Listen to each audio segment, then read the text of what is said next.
Grandpaw, Peter Coyote, coming to you from Crestone, Colorado. Allow your heart to move you. Great things can be accomplished, even when you're a whacked out, stoned up hippie freak.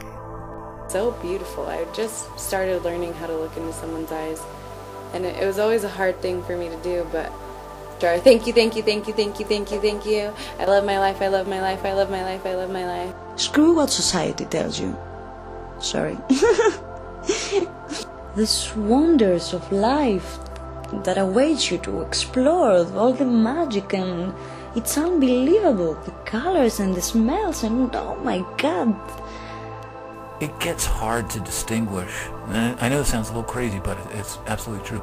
It gets hard to distinguish the difference between where your legs and where your feet ends and where the board starts. You become this one unit. That's the amazing thing, is you feel totally connected. If we become disconnected from the natural world, we lose something magical, something so precious. We lose part of what it means to be human.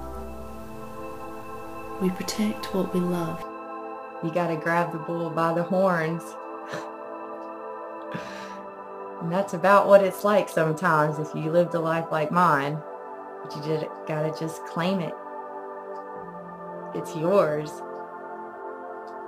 I really cry. Just hundreds of souls united in play. Mama? What? I love you. I love you too. I love you more.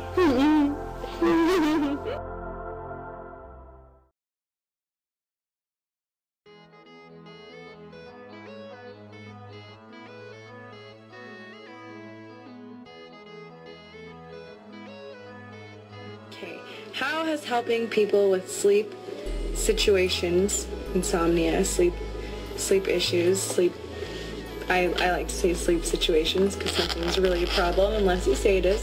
How has it enriched my own life and become a part of my own spiritual journey?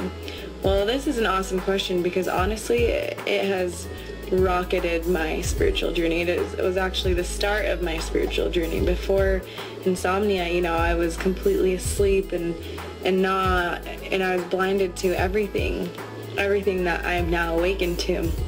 And so honestly, it started my spiritual journey, and I am so grateful for it. I am, every day I wake up, thank you, thank you, thank you, thank you, thank you. I love my life, I love my life, I love my life. I know I say that all the time, but I really make sure that I say that every morning and feel it, and I really feel it, and I know that if it wasn't for insomnia, I wouldn't be the person that I am today. And of course, that also evolved into raw foods and eating the way that I've always wanted to eat, feeling the way that I've always wanted to feel, looking the way that I've always wanted to look, being as sensual and happy and blissful as I've always wanted to be, and I love my life.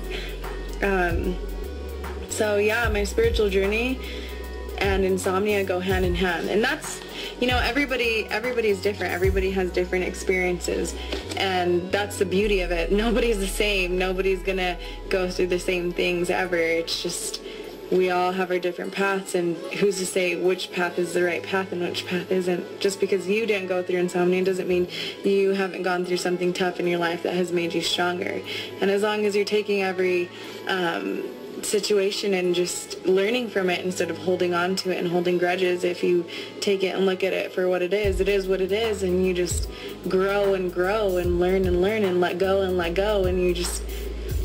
you're gonna see a chain effect. You're gonna see yourself growing and learning from things instead of reacting and getting mad and holding on and holding grudges to things, you know, because everything really just is. And if you can look at things like that and just say, it just is, like somebody called you a name, and just be like, you know what, that has nothing to do with me. They said that, so what? It is what it is. Like, somebody came at me telling me, you know, what I went through was nothing, and I know nothing about anything, and I think I know everything, and I just know, I'm like, that sucks that they they feel that way about themselves, but you know, like I know that this relationship and this conversation with this person no longer serves me. I've grown and learned what I needed to grow from it, and now I'm just detaching, completely detaching, not even responding, and just letting it go. It's like, you know what? It doesn't serve me anymore. I'm going to go my own way. I'm going to be happy. I'm not going to accept what you said because I know that it has nothing to do with me, and I'm going to live my life, live in the moment, and live in the now.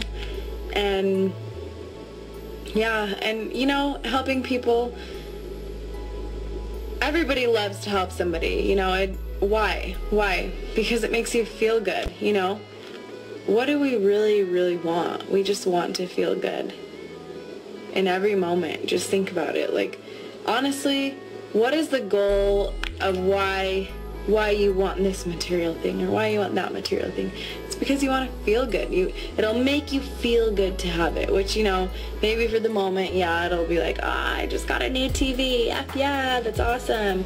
And then, you know, okay, now on to the next. But when you help somebody and it comes from your heart, you know, you're just like, you know, I just made sure that person had a meal tonight, or I just gave my coat off my back to that person that was so cold living on the streets, or to a friend that didn't have a jacket, or, you know, and it just made me feel so good to be able to help that person, you know. And how awesome is that when we can do that? I love anytime if I hear somebody and I can help them, I'm just like, this is awesome. I'm more than happy to help you. Oh, you need a ride? Come on, let's go.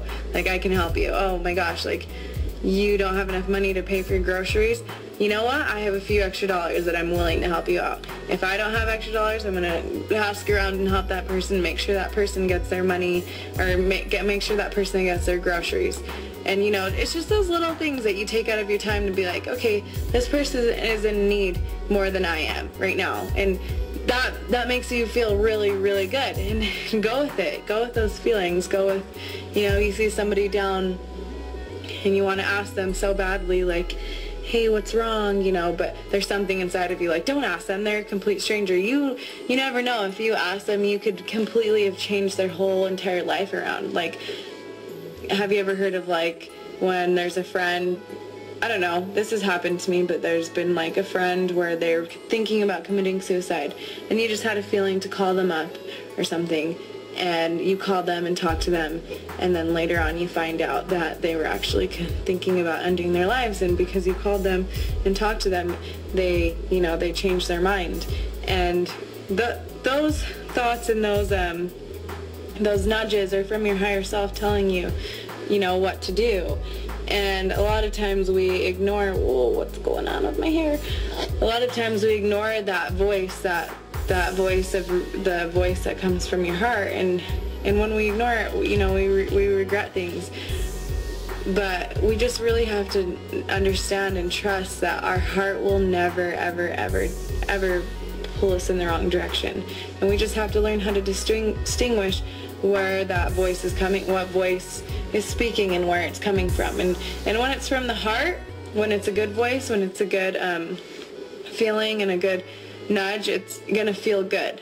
You know, it's not gonna be like, oh my gosh, if I do this, I'm gonna feel like crap, like, I don't wanna do this. That's your head, that's your ego, that's your mind. That has nothing to do with your heart. But when it's like, oh, you know, like, I really wanna go say hi to that person, or man, that guy on the street looks so sad, I want to go give him a hug or say hi, or, you know, when it's just like, when it's compassion and love and all those feelings, they come directly from your heart, and your heart is so smart. It's just all-knowing. And just learn how to listen, and it will never do you wrong. You know, and I learned a lot of these things because of sleep, through the sleep insomnia and stuff, and I'm so grateful. Like, every day, every single day for 7 months, I would be on my computer researching and talking to people. Actually, no, I was not talking to people. I was talking to Bubba, my ex-husband. He was there for me for a lot, you know, and we would talk about a lot of spiritual things and figure out, or try to decide what was true for us and what wasn't, and you know, did our own research on things that we learned, and we didn't really take we didn't accept things that we heard. We didn't accept anything right away. We would do our own research and see what was true for me, or what wasn't true for me, or what was true for him, or what wasn't true for him, you know. And that was really fun. But that's I encourage you to do that as well. When you listen with an intent to listen. I cut off people all the time, and I'm definitely trying to change that about myself. But listen with an intent to listen, not with an intent to answer. When we listen with an intent to answer, we're not really listening. You know, we're not. And even if that person is saying something that we don't agree with at the moment, just try to, you know, quiet your ego and be like, okay, I'm going to listen to this. And, you know, because there's always truth in everything. There's going to be a little bit of truth in anything and everything. We just have to figure out, you know, like, just decide what's true for you and what's not true for you. Yeah. And that's all I have to say right now.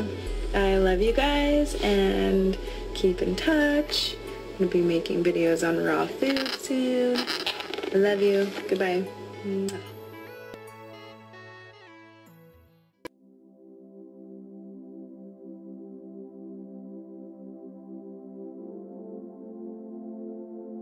Understand the concept of love.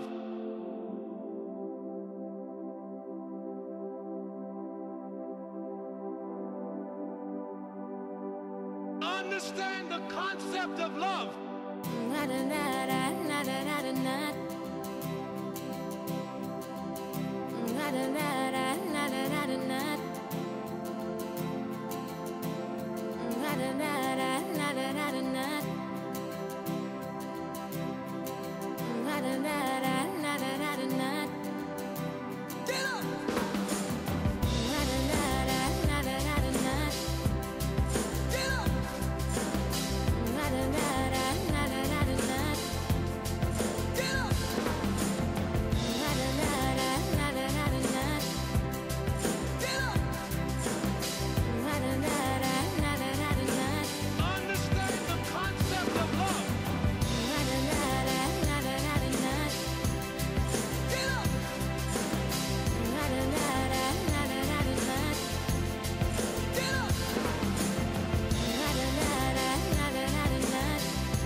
Sharing.